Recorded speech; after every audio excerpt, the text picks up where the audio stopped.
ఇప్పుడే సినిమా చూసిన వాళ్ళు నేను కూడా సినిమా చూసా. సినిమా అయితే మాత్రం ఉందన్నమాట, మామూలుగా లేదు. అసలు ఈ మాట నేను అనకూడదు, చాలా బాగుంది, అదిరిపోయింది. నాకు తెలిసి సంక్రాంతికి ఈ సినిమా అయితే మాత్రం పందెం నెగ్గేసింది ఆల్రెడీ. Super super super. ఎన్ని కోట్లు కొల్లగొడుతుందని మనం చెప్పలేము. Second half, first half review already ఇందాక ఇచ్చా, కానీ సెకండ్ హాఫ్ రివ్యూ అయితే ఇవ్వలేదు. డాకు మగరాజ్ అసలు ఎలా అయ్యాడు అనేది సెకండ్ హాఫ్ లో చూపించారు.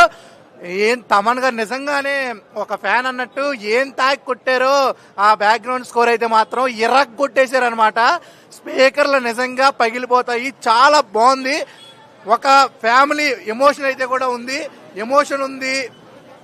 ఎమోషన్ ఇరుకు, సాంగ్స్ ఇరుకు, రొమాంటిక్ సాంగ్ కూడా ఇరుకు, అలాగే ఫ్యామిలీ ఎంటర్టైన్మెంట్ ఇరుకు, పాప సెంటిమెంట్ ఇరుకు, అన్ని ఇరుకు. ఇక్కడ చాలా బాగుంది.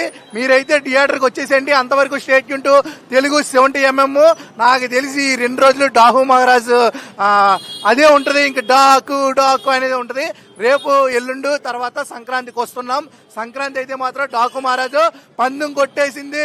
ఇంకా ఇంకో సినిమా ఉందా, ఆ సినిమా కొడతా లేదా అనేది సంక్రాంతి రోజు అయితే చూద్దాం. సార్ సినిమాకి వెళ్తున్నారా? అవును. ఎలా ఉంది ట్రైలర్, ఎలా ఉంది? ఇప్పుడు వాళ్ళు చూసిన వాళ్ళు చెప్తుంటే ఎలా బాగుంది అంటారు.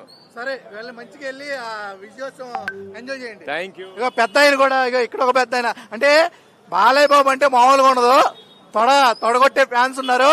జై బాలయ్య అండ్ జై తెలుగు 70mm. ఇక తగ్గేదేలే పండక్కి.